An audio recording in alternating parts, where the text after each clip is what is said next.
शादी को अभी 15 दिन भी नहीं हुए थे, पर इस घर की हवाओं में एक अजीब सी गर्मी थी।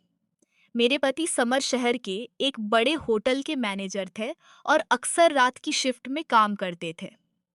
मैं अभी नई नई इस बड़े संयुक्त परिवार का हिस्सा बनी थी। हमारे घर में मेरे ससुर जेठ अजय और छोटा देवर नितिन रहते थे। उस रात समर ऑफिस ही में थे। बाहर मूसलाधार बारिश हो रही थी और उमस इतनी थी कि कमरे में लेटना मुश्किल हो रहा था।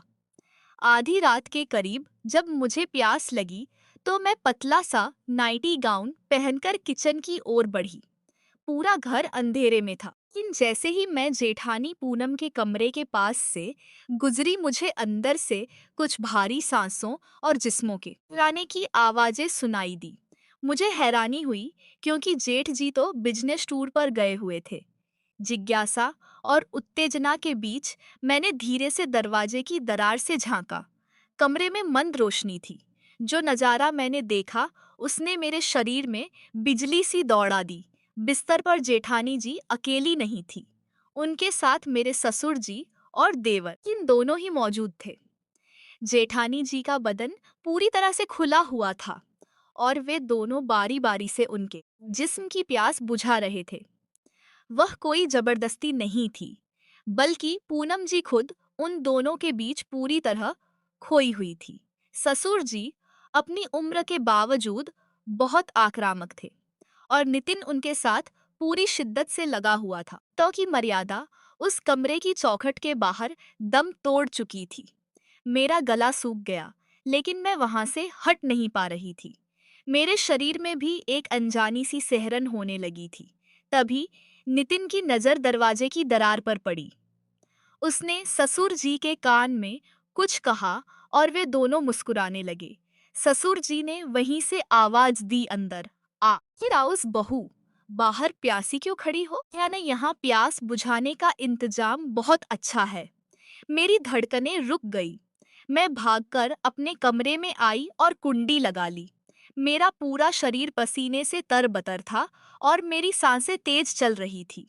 मुझे यकीन नहीं हो रहा था कि मैंने क्या देख लिया, पर सबसे ज्यादा बेचैनी इस बात की थी कि उस मंजर को देखकर मेरे मन में डर से ज्यादा अजीब सी चाहत जाग उठी थी। अगली सुबह जब मैं किचन में नाश्ता बना रही थी तो नितिन पीछे से आया और उसने अपनी बाहें मेरी कमर के चारों ओर डाल दी। भाभी, कल रात का नजारा अन्ना जी कैसा लगा ना? आज रात आप भी हमारे साथ शामिल हो सकती हैं। पापा जी आपका इंतजार करेंगे। नितिन की गर्म सांसें मेरी गर्दन पर महसूस हो रही थी। उसके हाथ मेरी कमर पर कसते जा रहे थे। मेरी जुबान से विरोध का एक शब्द भी नहीं निकला। क्या मैं इस दलदल में खुद को सौंपने वाली थी? लेकिन शायद कल रात के उस मंजर ने मेरे अंदर के सोए हुए अरमानों को जगा दिया था। मैंने हल्के से उसे पीछे धकेला, लेकिन मेरी आंखों की चमक ने उसे सब कुछ बता दिया था। नितिन, कोई देख लेगा, मैंने लड़खड़ाती आवाज में कहा। नितिन धीरे से मुस्कुराया और मेरे कान के पास फुसफुसाया। यहाँ कोई देखने वाला नहीं है भाभी। यहाँ सब अपनी अपनी जरूरतों में डूबे हैं। आप बस रात का इंतजार कीजिए। पूरा दिन भारीपन में बीता। दोपहर के वक्त जब ससुर जी अपने कमरे में आराम कर रहे थे, उन्होंने मुझे पैर दबाने के बहाने अंदर बुलाया। जैसे ही मैं कमरे में दाखिल हुई, यार उन्होंने दरवाजा अंदर से बंद कर लिया। मेरा दिल जोरों से धड़कने लगा। ससुर जी ने मेरा हाथ पकड़कर मुझे अपने पास बैठाया। बहू, इस घर की रीत यही है। यहाँ हम सब एक दूसरे की खुशियों का ख्याल रखते हैं। पूनम भी पहले तुम्हारी तरह शर्माती थी, पर अब वह इस आंगन की सबसे बड़ी खुशी है।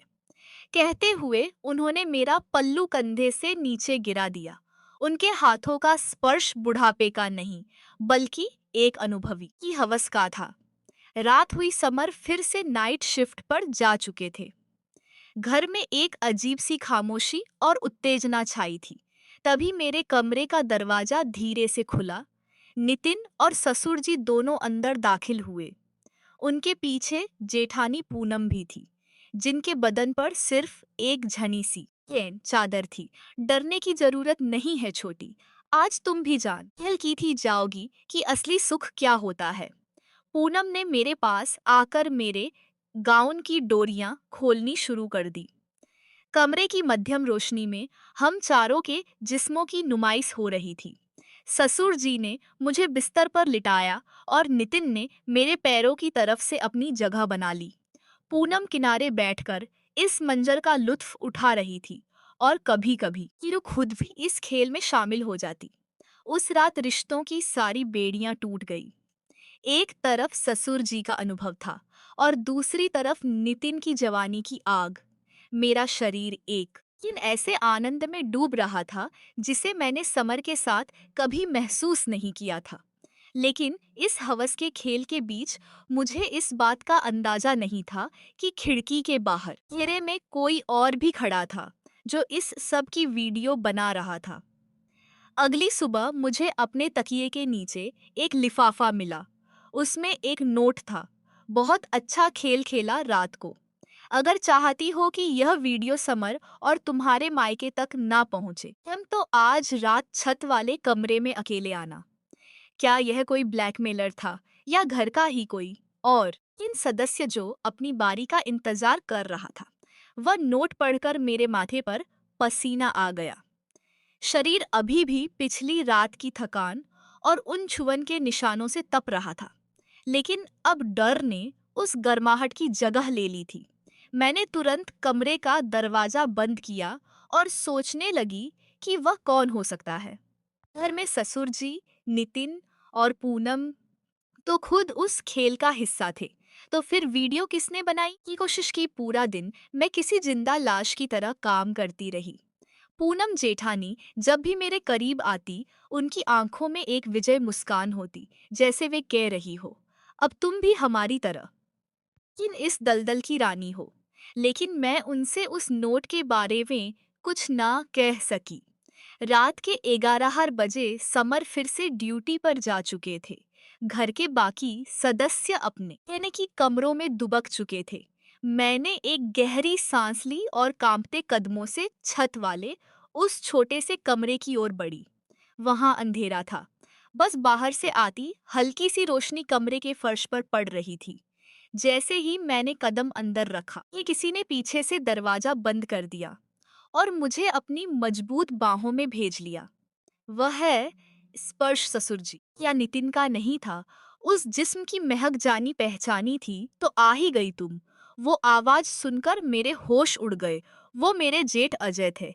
जेठ जी आप तो शहर से बाहर गए थे, मैंने हकलाते हुए पूछा। उन्होंने मुझे दीवार से सटा दिया और मेरा गाउन ऊपर की ओर सरकाने लगे। अगर मैं आता नहीं तो यह कैसे देख पाता कि मेरे पीछे इस घर कैसा मेला लगा है। पापा जी और नितिन तो मजे लूट ही रहे थे, पर मुझे नहीं पता था कि तुम इतनी जल्दी तैयार हो जाओगी। उन्होंने अपना फोन निकाला और वही वीडियो चला दी जिसमें मैं ससुर जी और नितिन के बीच तड़प की थी। कितनी हसीन लग रही हो इसमें। सोचो अगर समर यह देख ले तो क्या होगा। कहते हुए उन्होंने अपना हाथ मेरी जांघों पर कस दिया। अजय के चेहरे पर एक वैसी मुस्कान थी। उन्होंने मुझे बिस्तर पर धकेल दिया। अब अगर चाहती हो कि यह राज दफन रहे तो तुम्हें मुझे भी खुश करना होगा। वैसे भी प्यास पापा जी ने जगाई है उसे मैं और भी बेहतर तरीके से बुझा सकता हूँ। उस रात छत के उस एकांत कमरे अजय ने मर्यादा की आखिरी दीवार भी गिरा दी। उनका तरीका ससुर जी से कहीं ज्यादा आक्रामक और बेबाक था। उन्होंने मुझे उन सारी की सीमाओं के पार पहुंचा दिया जहां सही और गलत का अंतर मिट जाता है। लेकिन जैसे ही वह रात खत्म होने को आई, अजय ने मेरे कान में कुछ ऐसा कहा जिसने मुझे हिला कर रख दिया। अजय ने अपनी कमीज के बटन बंद करते हुए कहा, वंदना, तुम बहुत भोली हो। तुम्हें क्या लगा समर सच में ऑफिस में काम करता है? कभी सोचा है कि वह हर रात गायब क्यों रहता है? क्या समर को इस घर के इन गंदे राजों के बारे में पहले से पता था, या वह खुद भी कहीं और अपनी प्यास बुझा रहा था? अजय की बात सुनकर मेरे बदन में एक सिहरन दौड़ गई।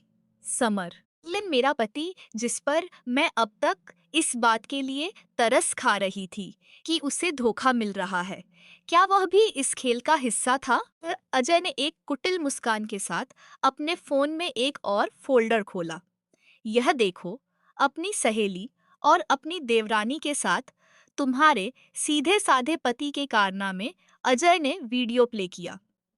स्क्रीन पर अपनी ही छोटी भाभी के साथ उसी बेबाकी से लिपटा हुआ था, जैसे कल रात मैं ससुर जी के साथ थी। मेरा सिर चकराने लगा। इस घर में यही भी पवित्र नहीं था। यहाँ रिश्तों का मतलब सिर्फ एक दूसरे के जिस्मों का इस्तेमाल करना था। अजय ने मुझे अपनी ओर खींचा और मेरा चेहरा अपनी ओर घुमाया। इस घर में कोई किसी किसी का वफादार नहीं है, वंदना। यहाँ हर कोई अपनी हवस का गुलाम है। समर जानता है कि पापा जी और नितिन तुम्हारे पास आते हैं, इसीलिए वह बेफिक्र की वदी होकर बाहर अपनी प्यास बुझाता है।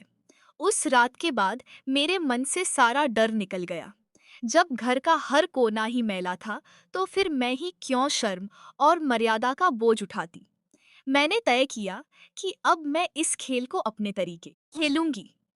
अगले कुछ दिन घर के भीतर एक अलग ही माहौल था।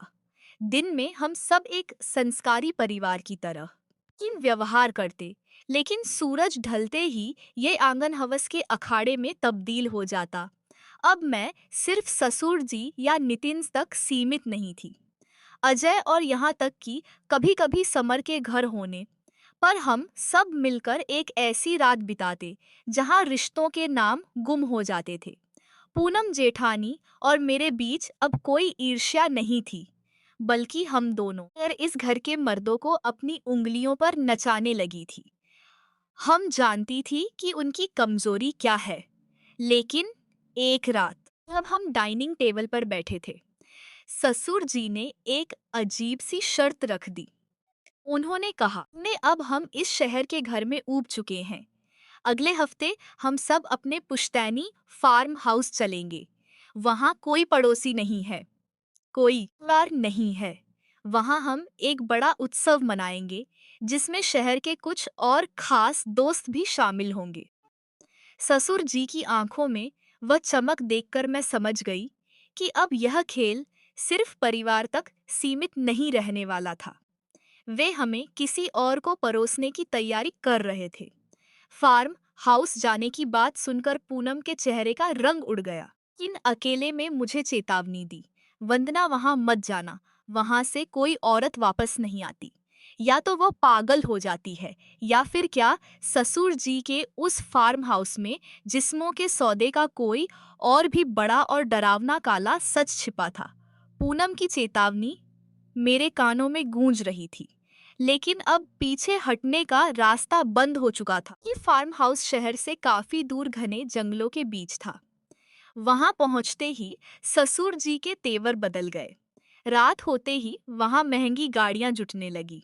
समर, एक अजय और नितिन, तीनों भाइयों के चेहरे पर एक अजीब सी उत्तेजना थी, जैसे वे किसी बड़ी डील का इंतजार कर रहे हो। हॉल में तेज संगीत बज